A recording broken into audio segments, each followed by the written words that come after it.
Happy Wednesday, everybody. We are the Jocks of All Trades podcast. Usually, this is where we would be doing armchair GMs, but with the conclusion of the fantasy season, we decided we wanted to do something a little different that you and I kind of spitball about, like, personally. But I thought, well, you thought that it would be a good idea to do it to everybody else. So, that being said, do you kind of want to outline what Sideline GMs is?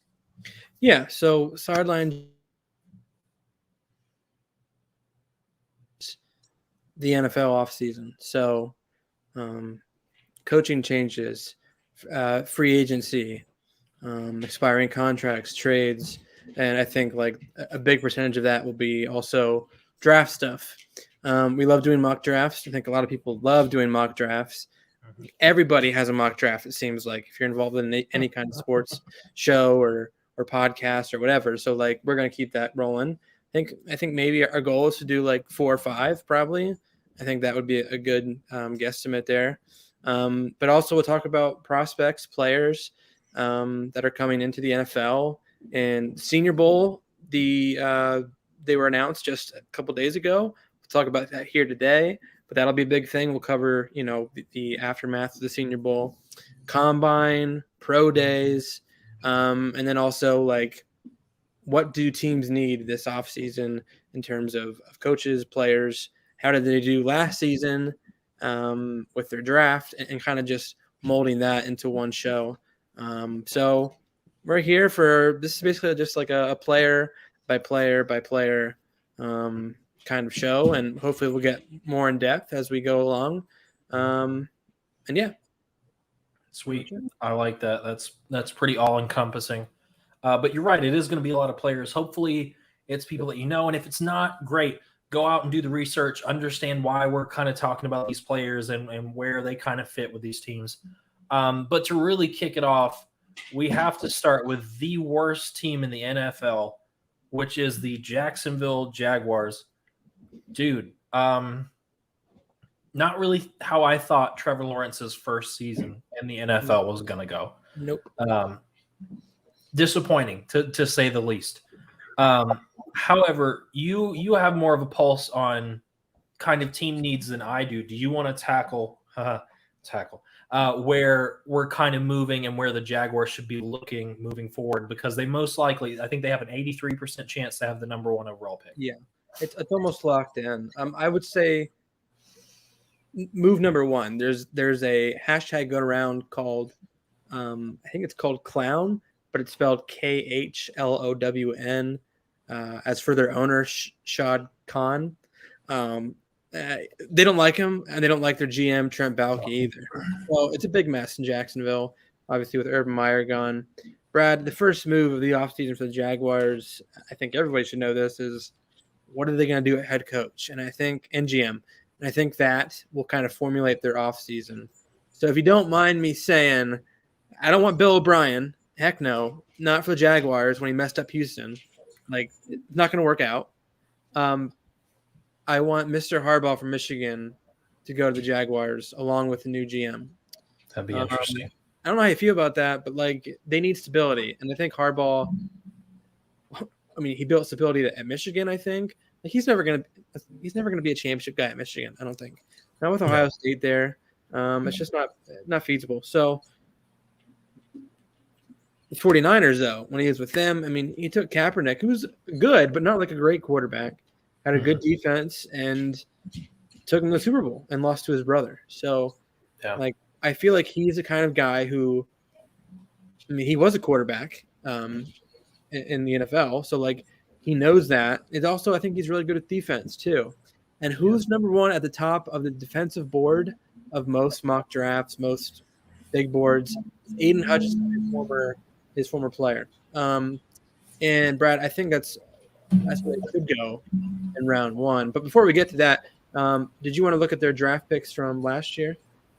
I do. I'll list them, and then let's kind of go back and grade them. So with the number 1 overall pick last year, the Jacksonville Jaguars took Trevor Lawrence, the quarterback out of Clemson. With their second pick, they took Travis Etienne, the running back out of Clemson. Their third pick of the draft, they took Tyson Campbell, the cornerback out of Georgia. Their fourth pick, they took Walker Little, the offensive tackle out of Stanford. I remember there was some talk about him coming into the draft, so we'll talk about that. Andre Cisco, the safety from Syracuse, was their fifth pick. Their sixth pick was Jay Tufele, the defensive lineman from USC. Their seventh pick was Luke Farrell, the tight end from Ohio State. And their eighth pick was Jalen Camp, the wide receiver from Georgia Tech. So we can't talk about Etienne. Etienne was hurt very early, has been on IR the entire season. So we're going to have to wait to see if Etienne was a good pick or not. Beyond that, let's just go ahead and talk about Trevor Lawrence and just say that he was okay. He wasn't a killer, but he also wasn't throwing like 8 picks in a game. He was okay. He was decent. I have theories about why that is, but I'm going to hold that out till later. We're just talking about players right now. Tyson Campbell,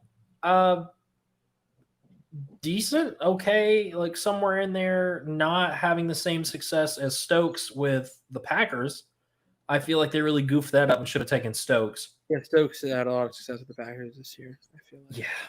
Yeah. Walker Little, did he even make the starting squad? I remember we talked about him last year, maybe like going earlier. Yep.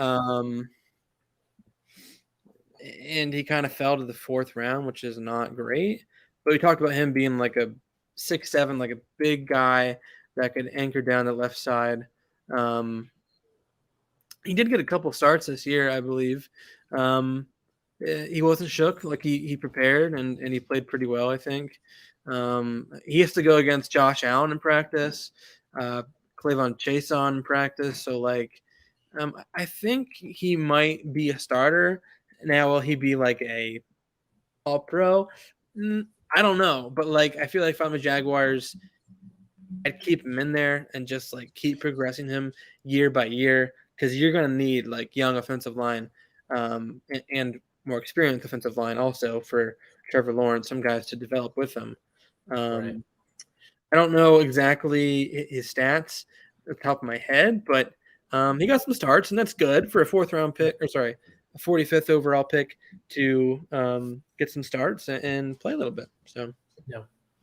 Yep. I think all the rest of them we can just go ahead and put in the to be determined or garbage bin. Yeah. I didn't see anything out of any of them.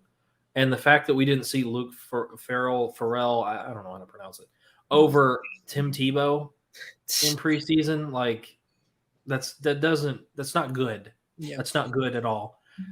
So I'm just going to go ahead and put it that way. So how would you grade the overall draft for them for last year? Yeah, I do love grading drafts, but also I understand the predicament because, it's too early to tell with this. I'd give it a C for right now. Obviously, if Lawrence becomes an all-pro, I don't really give a crap what 2 to 8 does. I label it as an A because anytime you can find a franchise quarterback, that's an A in my book. So, but as for Etienne, I want to talk about him, but like also whoever the next head coach is, please make him a running back. Don't put him at receiver. Like use him and James Robinson both and kind of lean on both of them. I think that would be move number 1 if I was head coach. Here's where I get annoyed with coaches, and I know you've heard me say it 1,000 times. I don't know if some of the people on Jocks have. Stop playing cute.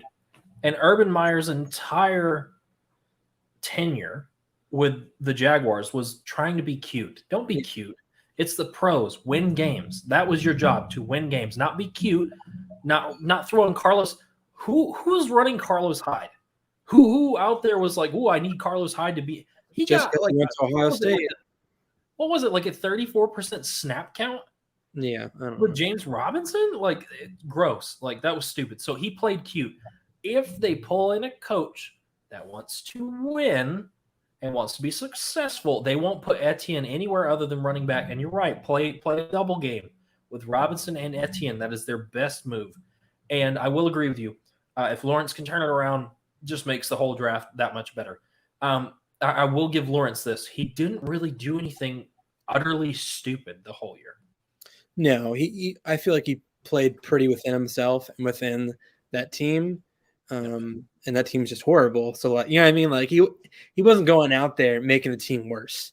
He just kind of played with what he had. He didn't have much. I would also look at Sean Payton as a head coach, Brad. I don't know if that's possible, but I feel like there's no good quarterbacks with the Saints. And I feel like if you really want to make a big move, a guy that knows how to build franchises, teams, offenses, like, and have a similar kind of back to Kamara as Etienne, I think he could be. I'd see if I could swing a trade for Sean Payton, because you can trade for coaches, or if he can get out of that contract.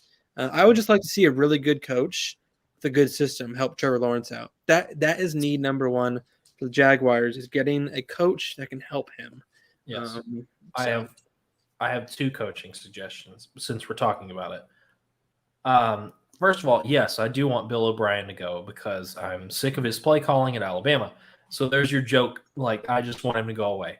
He's a very uninspired coach and play caller, so I don't want him. He can go wherever he wants.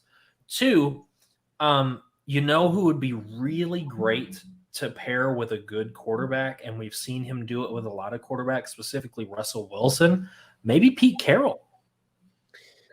Maybe Seattle is just, you're done in Seattle, man, and that's fine. Move on and find a new young quarterback and just end your career helping a young quarterback get better.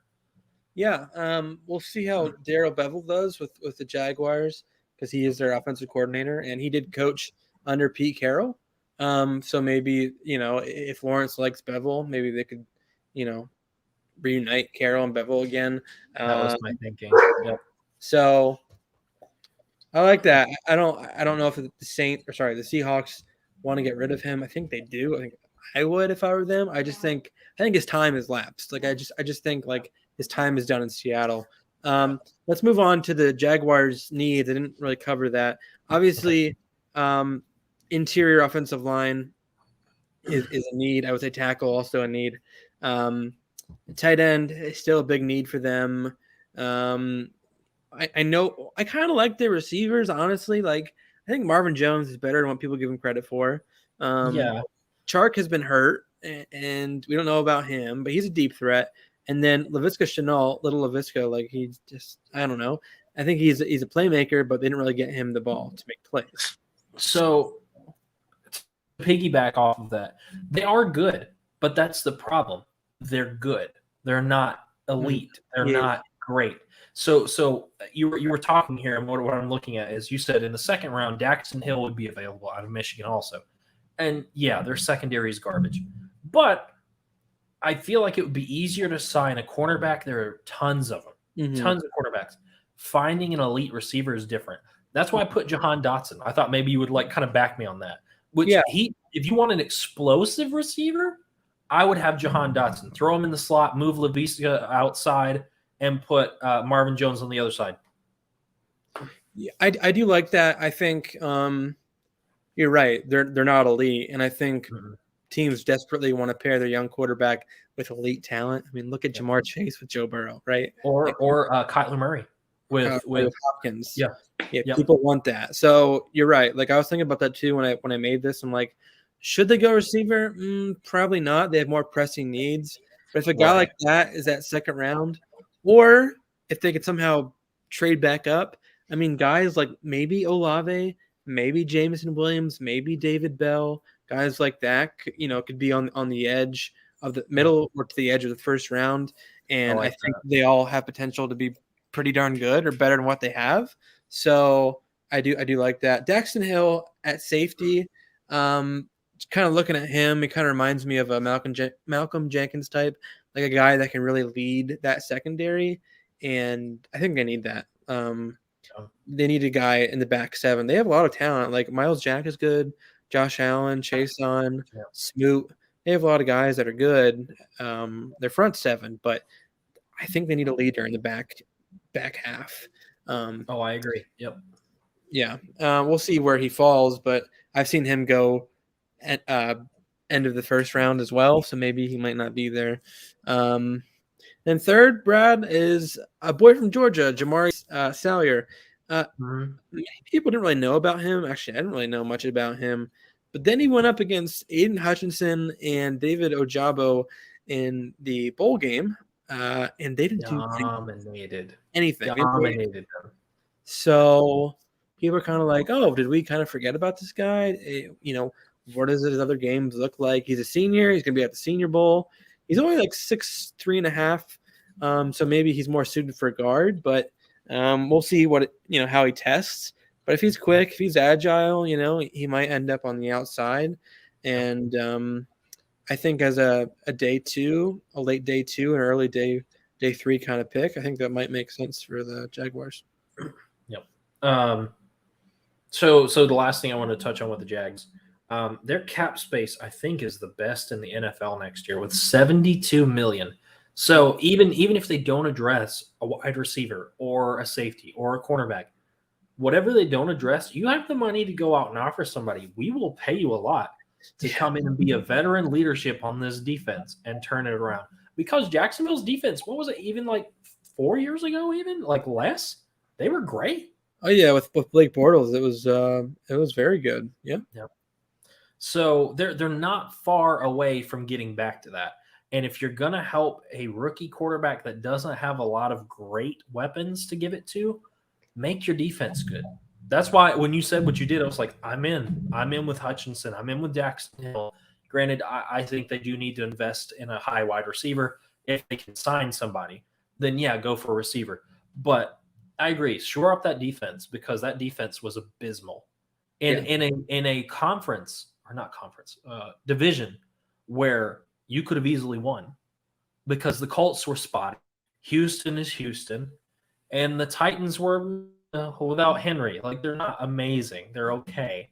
So you could have won the division had you had better defense and given Trevor Lawrence more. So I guess I'm not giving up on the Jags. Maybe this is the draft where they turn things around. I'm not saying they're going to finish with like 10-8, but maybe they finish like 8-10, 7-11. Like somewhere around the middle of the pack is still good because that division is so spotty.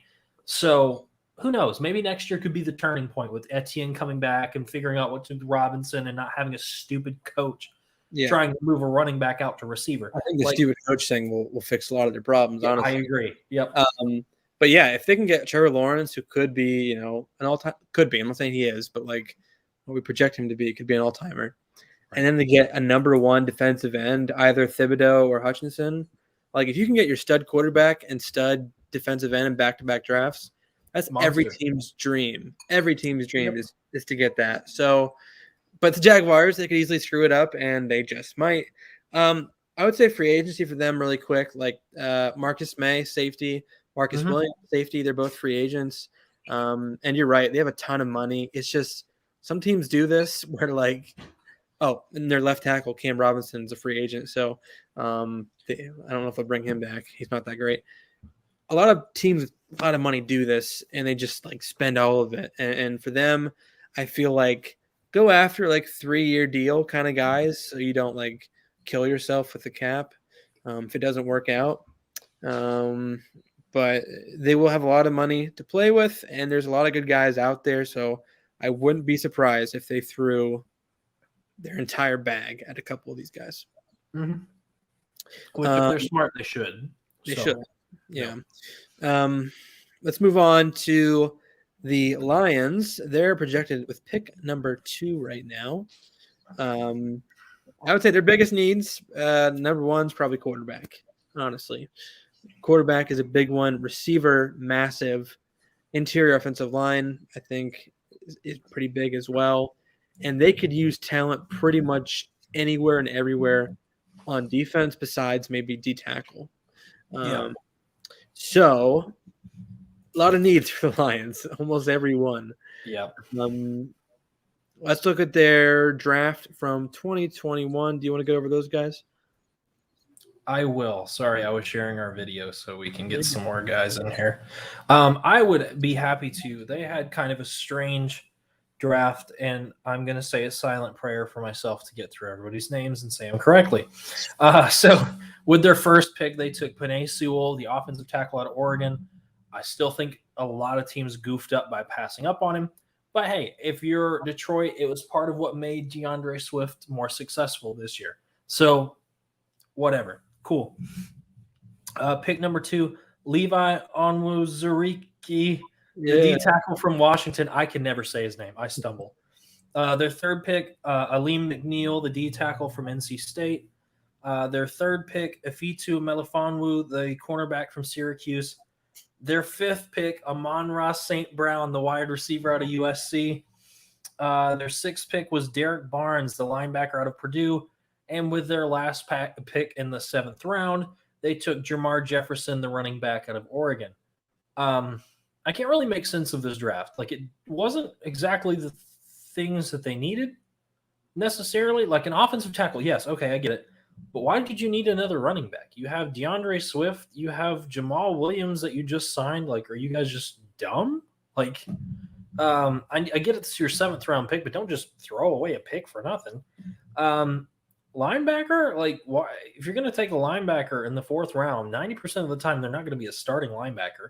So I don't know. I didn't get why they doubled down on D tackle. Like, if you don't trust a D tackle that much and you draft another D tackle, it means you didn't like the D tackle that was there before him. So I think they're just hoping that one of them turns out. I don't know how elite this draft will be for them, but like Penei Sewell, he's playing a lot. Amon-Ra St. Brown's showing up right now. Melifonwu, due to injuries, he's playing a lot. Both Onwuzurike and McNeil play about 50% of the snaps, and then Derek Barnes, he's not playing well. I think his coach even said that. But he's playing over 50% of snaps too. So, I mean, if you can get starters out of this draft, that's good. That's what they need. Yeah. They need guys, young, talented guys that can contribute. Again, I don't know how elite these guys will end up being. I'm hoping Penei Sewell can be that stud left tackle or stud right tackle in the future. And I think Amon-Ra St. Brown will definitely outperform where he was drafted at. As for the rest of them, they might be, middling starters kind of guys. But so far, so good. I'd give it a solid B because these guys are getting on the field and they're producing, it seems. So it's just not sexy. I guess that's where I'm at. Like, it was just kind of like, oh, okay. I knew the D tackle out of Washington. I'm not going to butcher his name a second time. We had talked about him maybe sneaking into the end of the 1st round. So to get him in day 2, pretty good. That's good. He was a decent talent. Melifonwu was decent. Amon-Ra was the steal of the 4th round. It was. And I'm glad he kind of finally started showing up because that's what we had said anyways, is like, what is your talent on wide receiver, core? Where is it? It's Hawkinson and no one else. So I'm glad they finally started trusting him and giving him more opportunities and more looks because it's kind of working out for you. So, I mean, keep throwing to the kid until, you know what I mean? So I agree with you. I'll give it a B- just because I'm a little more underwhelmed. Yeah. But I mean, overall, it's not bad. It's really not bad. So before we get to their needs, I want to talk cap space. So their cap space is not nearly what I thought it was going to be for a team like the Lions. Now the cap space is on the books. $40 million because they gotta eat another year of Jared Goff's contract before they can either cut him or trade him or whatever. I think the smartest option would be look for suitors before the deadline this year if you're not that committed to him. And this will go back to our needs here in a minute.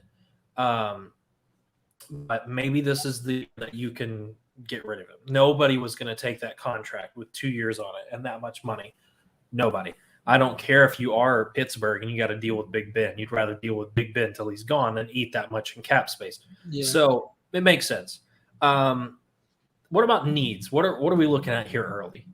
Yeah, early, I would say they have 2 first-round picks. One kind of near the end of the first and one at number 1 or number 2. I think it should go with Hutchinson or Thibodeau, whoever doesn't get drafted. Right. Get one of them. Like we said, the D tackles, they have 2 young guys in there. They really need to revamp that entire defensive line. Thibodeau would do that in an instant to get your franchise defensive end. And I think Dan Campbell, that would be a Dan Campbell kind of pick, getting a guy like that. At the end of the first, Khalil Elam from Florida. Earlier, he was kind of projected to go like high first round, but he kind of fell off a little bit. But Jeffrey Okuda got hurt early in the year for the entire year. I don't know how healthy he's going to be. We talked about Melon Fonwu playing a lot. They also have Amani Oriarie, who's has like 6 picks on the year, former Penn Stater, who's pretty good for them. But I think they need another elite talent at corner. I think Elam could do that, and they could easily slide Melon Fonwu to safety, I think.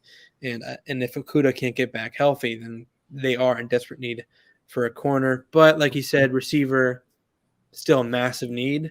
And at the end, where their pick is at the end of the first round is prime position for all those guys I mentioned: Olave, Wilson, Jameson Williams, David Bell, Jahan Dotson. And I would not be surprised if they went that route. Quarterback, I don't know if there's maybe Kenny Pickett if he falls to Elam's spot. Right. I think I'd like that. I do like Kenny Pickett. Sam Howell maybe could be an option in round 2. Maybe Malik Willis in round 2 or 3.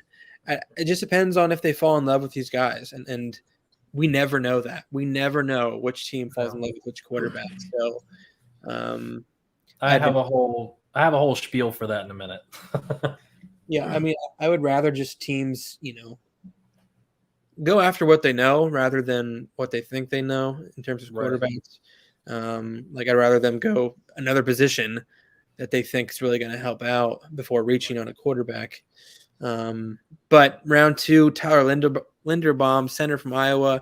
Brad, 2 guys, interior guys, were drafted last year's draft.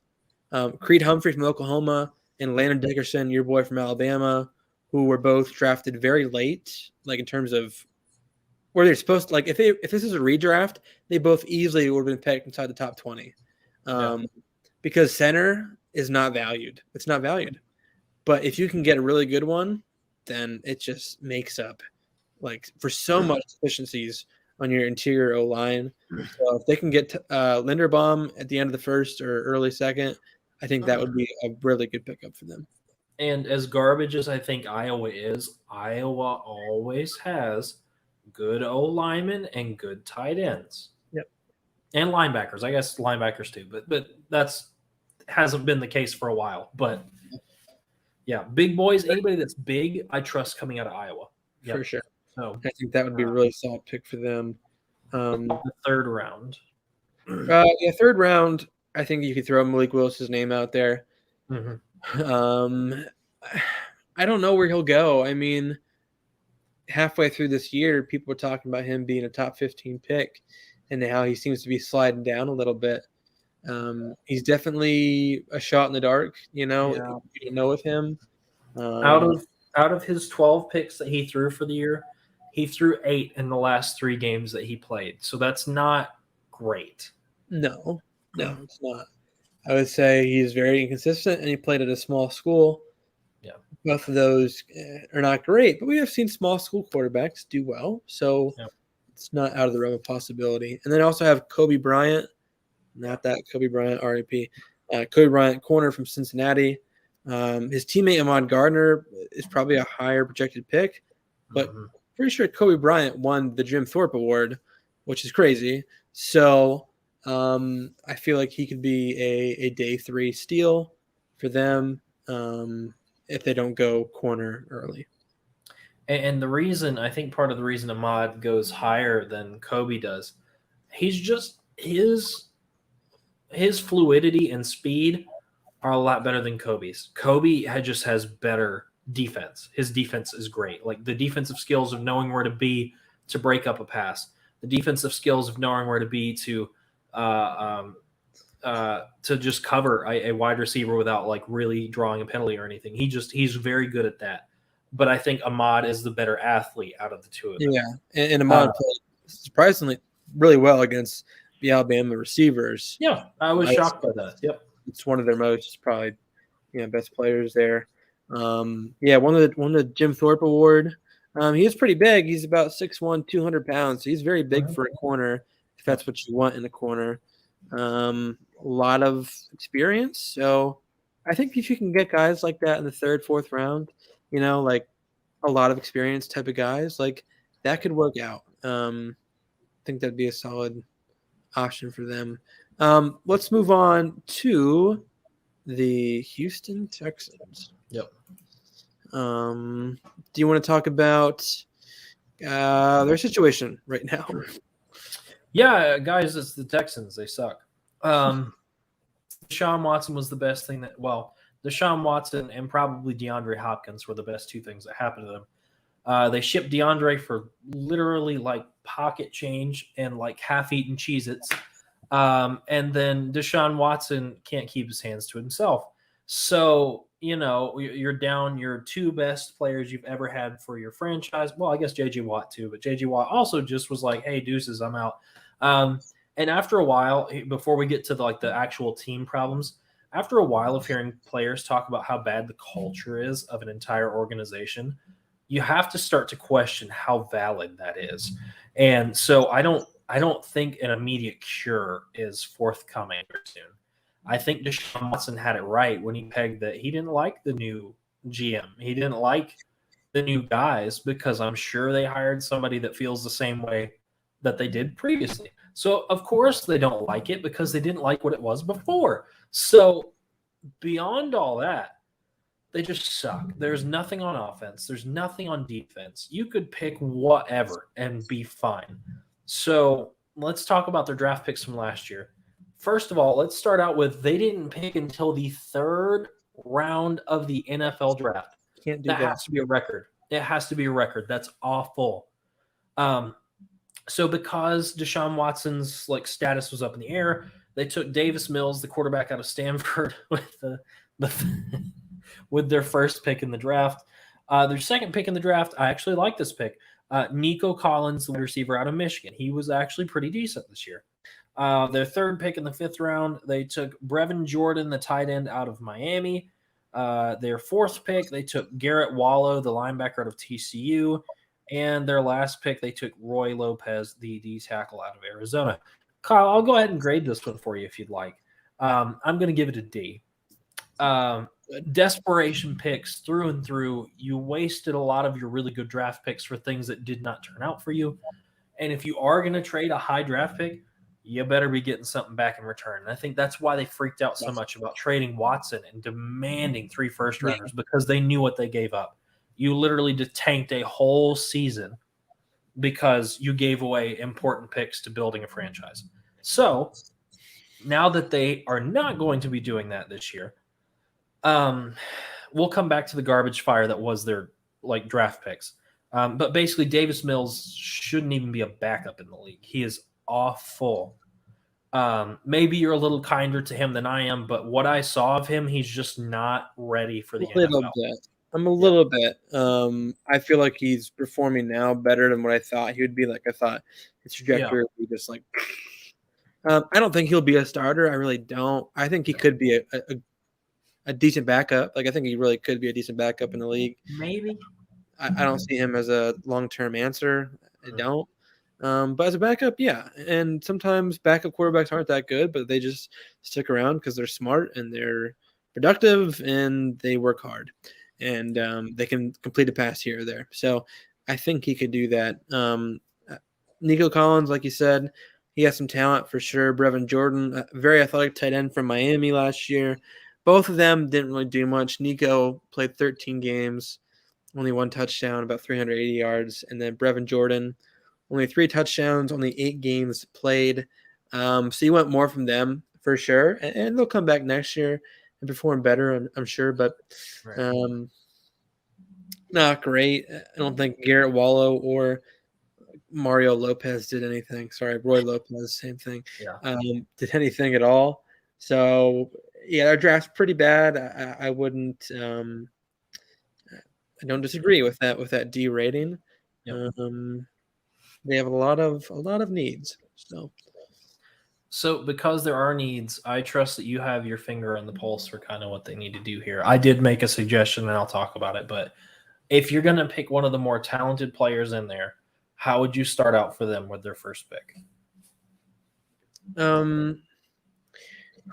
if they're not going to go quarterback, which, again, who will they fall in love with if they do? If they don't do that, I think their defense has played pretty well so far this year. I mean, it's the end of the year, so they played pretty well, better than what I thought they would be. I think Derek Stingley is for sure number one corner. LSU corner, can't go wrong with those guys. I think that would be a very good pickup for them, kind of to shore up their secondary.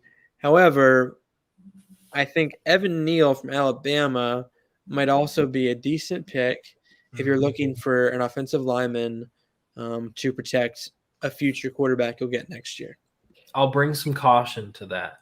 For being one of the better teams in college football, that O-line total, including Evan Neal, allowed the most sacks in the SEC and most tackles for loss. So, yeah, he individually might be good, but even so, he's let a lot get past him. Mm-hmm. How he's still ranked that high is only because he's big and he went to Alabama, and we both know it. So I would caution going that early for Evan Neal. Mm-hmm. Let somebody else make the goofy mistake on Evan Neal. Take somebody that's – look at Derek Stingley. Look what he did in Alabama. How many points did Alabama score? 20 against a fledgling LSU team. That defense is good. That defense is good. The offense, no, absolutely not. But LSU defense, 90% of the time, is always killer. I would take Stingley every day over Evan Neal. For sure. Second round, here's where I think it gets a little bit interesting. Yep. I think Kenneth Walker from Michigan State could be a good pick. I don't like any of the running backs, to be honest. I hate them all. David Johnson stinks. Philip Lindsay, is on the team anymore. Rex Burkhead, a throwaway running back from the Belichick era. So I don't really like any of them. But I like Kenneth Walker, and I think when we're talking about quarterbacks for the future for the Texans, like, you want to have an established running game. That's why I threw out Evan Neal. So I'm going to throw out Kenneth Walker. Like, you want to find an identity. You don't have one right now. I think Kenneth Walker could be your go-to guy. Again, they have so many needs though, Brian, that like I don't really see one guy that they would pick and be like, oh, that's a sucky pick. Like, you could go anywhere, honestly, but I feel like Kenneth Walker could be nice there. And that's why I put Malik Willis and Sam Howell here, because either one would be fine. I think the thing that impresses most scouts about Malik Willis is the fact that he did play at Liberty. Doesn't really have NFL talent around him and still made stuff happen and did pretty well. So it's the Trey Lance argument again. Like, how talented are you really? Versus Howell. I mean, Howell was supposed to be the man. That's how this season started. He was supposed to be the dark horse for the Heisman. And he's good. He just doesn't, like, when things don't go his way, he doesn't know how to respond. And I think that could kind of bite him in the butt when draft comes around. Obviously, the combine will give him a good chance. Pro Day will give him a good chance. He'll have a whole lot of options to turn that around. But it's like you said, they can pick anything here. But I'm going to go ahead and rewind back now to their picks from last year. Davis Mills was a desperation. Now you have a lot of quarterbacks, and I'll talk about the quarterbacks later when we talk about Senior Bowl. There's a lot of quarterbacks that are coming out. None of them are the guy. This isn't past drafts where there's a number one guy, and then we argue about who's going to be number two. There is no number one guy. There is literally no number one guy out of this. You could make a case for any of them to be number one. So I like that this is going to be interesting for teams. You're really, really going to have to invest in pro days. You're really going to have to invest in the combine. You're going to have to interview the crap out of these kids because none of them has done something that makes them stand out. Like Zap.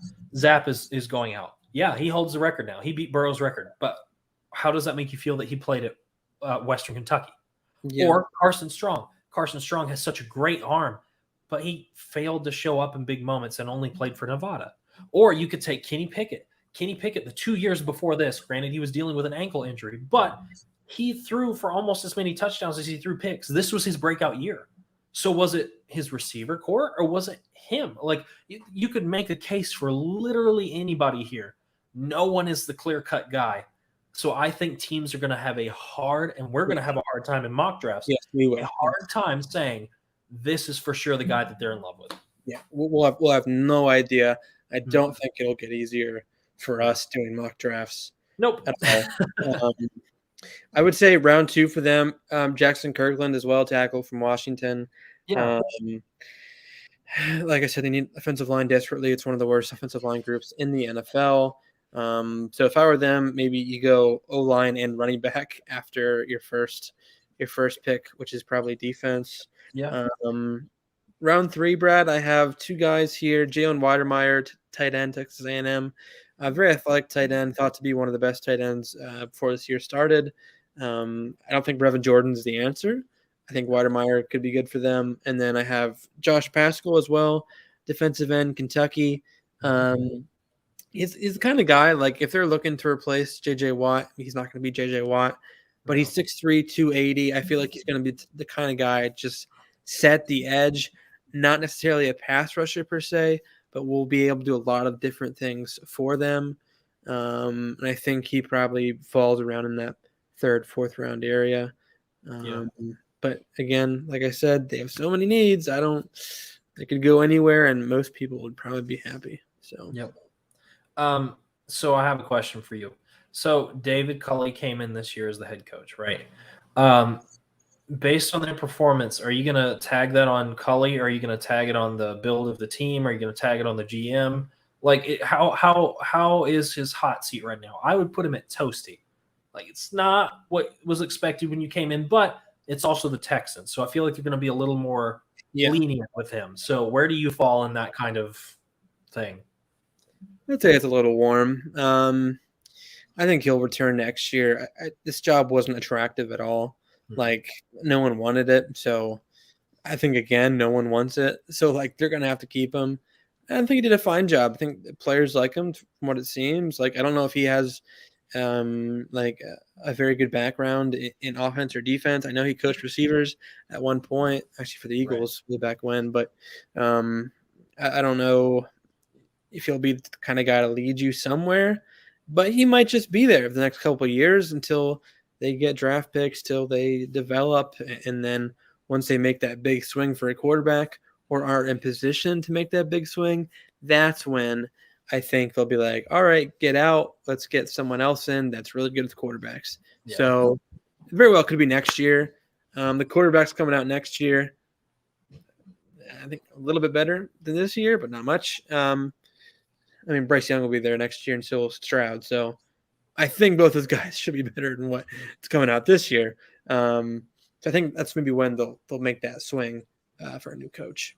Yeah, that makes sense. All right, so that's going to wrap up the Texans. Did we want to jump into Senior Bowl? What did you want to do there? Yeah, I just wanted to give you like a little bit a list of the accepted invites to the Senior Bowl here. Sure. Senior Bowl is usually on NFL Network for those who don't know. Mm-hmm. And obviously there's all seniors from this year. It kicks off 2:30 p.m. on, I believe it's January. I have to figure out when that is. I should have that pulled up. But they did pull it up. You do your spiel. Okay, they did release that. Okay, January 30th, 2:30. It's a Saturday. So that's not soon upon us, but in a few weeks. So here's the invites. There's a lot of them. Maybe we'll put out the link there eventually. I'm not going to go through all the names, but at least from what I've seen, Brad, is this draft and the Senior Bowl, I feel like it's going to be very good for pass rushers, D-line, linebackers, and a little bit of secondary too. Like I feel like this draft is going to be more defense heavy than offense. I love the receivers that are coming out, but after like the first couple rounds, I don't see much there. Right. But for defense, I feel like it's very, very deep. So we'll just talk about defense for right now. Maybe we look at offense another week. We talked about Kobe Bryant from Cincinnati. He's playing. Watch out for him. Riley Moss from Iowa. He had a lot of picks for Iowa this year, when they were good, and then they tanked. I would look at Darion Kendrick from Georgia. We talked about those 2 Georgia cornerbacks, Campbell, Eric Stokes. He could be another guy maybe on that list. Your boy from Bama, D-tackle, Fedarian Mathis. Crazy name, by the way. But I feel like Alabama D linemen are pretty good at the next level. And even though I might not know much about this guy right now, I feel like I'm going to put him out there just because, like, I trust their production at the next level. He's one to watch out for. Jaquan Brisker, my boy from Penn State, safety.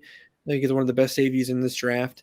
Very athletic, very good at stopping the run, but also very rangy back there at safety. A lot of guys. A Devin Lloyd, who's a linebacker, probably a first-round pick, very reminiscent of a Deion Jones from Atlanta, one of those kind of rangy linebackers who's kind of like a safety. And then there's a lot of guys from Georgia as well because our defense is crazy good this year. If you wanted to go through the list, watchers, there's a lot of good guys to watch out for. Josh Paschal, like we mentioned, Carter from Florida, a lot of Cincinnati guys as well. I think there might be 8 Cincinnati players in the Senior Bowl. If you're a Cincinnati fan, you're definitely happy about that. I think there are 6 or 7 guys from Penn State as well, which I'm happy about. A lot of good names on this list and a lot of good quarterbacks too. I think Kenny Pickett's there. I think Carson Strong's going. A lot of guys that will be in that first, second, third, the entire draft range will show up here. And I want to mention this, like, Senior Bowl isn't just a throwaway kind of event. There's been a lot of players, a lot of good players that have gone through the Senior Bowl and have done well and are good at the next level. Like, I'm pretty sure Fred Taylor back in the day, he went to the Senior Bowl. Some other Hall of Famers did. Like, there's a lot of good guys that end up coming through here. And it'd just be interesting to see, what guys show out and show up at the Senior Bowl. So, yeah, there are a lot of guys. I took an interest in a tight end and the quarterback group. Isaiah Likely got invited, the tight end from Coastal Carolina. Listen, Coastal Carolina has been a really cool Cinderella story. Yeah. Grace McCall, I think he's actually pretty decent. If he shows out next year, maybe he could be like a 5th, 4th round quarterback choice. Who knows? Everybody's desperate for quarterbacks always. But Likely is fast for a tight end, and he's got a good build. I am not entirely unconvinced that he could not be like a 3rd, 4th round pick. Yeah. He could be. This is his chance to prove that. He is a lot better than people think. And I did have that whole thing. I kind of talked about nobody is the guy for quarterbacks. So I was really interested to see that Desmond Ridder from Cincinnati was there. Malik Willis is going to be there. Bailey Zapp from Western Kentucky. Carson Strong. That's just weird because each one of them has a reason why they're decent. Because Kenny Pickett, I didn't know this. He broke Dan Marino's single-season pit record for touchdowns. So that's interesting. So some people may say, oh, it might be him. And then you've got Desmond Ridder. Obviously, that dude has shattered all kinds of records. He's probably one of the most winningest quarterbacks to come through college. You've got Carson Strong. You've got Malik Willis that I've mentioned for reasons. And then it gets even better because even if you look at the guys that aren't seniors, Matt Corral, again, really good quarterback, but he's not the guy. None of them are. This is what I love about this, is that they're going to have to take chances on somebody. See, Malik Willis. Who else did I want to bring up? Sam Howell. We talked about Sam Howell. Carson Strong. We talked about Strong. Bailey Zapp. Brock Purdy. We haven't really talked about Brock Purdy. I mean, he's good. I like Brock Purdy. He just makes bad decisions on occasion. He was one of those guys that I thought would be a lot higher in this draft prior to this year, and then didn't. I mean, good, not great. I think he could be another good backup in the league. Yep. You're mentioning tight ends. The Mackey Award winner is coming, Trey McBride, along with Jake Ferguson, tight end from Wisconsin, who I think could be a very good tight end in the next level. And then Brock Purdy's teammate, Charlie Kolar from Iowa State. The running backs don't really interest me that much outside of Brian Robinson Jr. And Hassan Haskins, maybe. there's not really big names. Like even Brian Robinson, I think will be good at the next level. There's not like that stud there, like a first round kind of guy. I think Robinson though could be, what do you say, mid-second maybe? Probably a good second round pick. Yeah. Penn State's place kicker's going. That's fun. Yeah, a lot of good guys on this list if you want to check that out at some point. Should be a fun day. And forgot to mention offensive line, Minnesota, Daniel Falil. He's 6'9", 380. One of the biggest linemen I've ever seen. He's going. He's massive. He's massive. So that's January 30th, Saturday at 2:30 p.m. Yep. We got a few weeks till we get there, so we might cover the Senior Bowl a little bit more, maybe next week or the week after. But yeah, that's pretty much it for the Senior Bowl on this episode. Cool. All right. Well, thanks for hanging, everybody. This has been the first edition of Sideline GMs. Smash the like button, share, comment, subscribe to all of our pages. You can find us on Facebook, YouTube, Twitter, and Spotify. And we will see you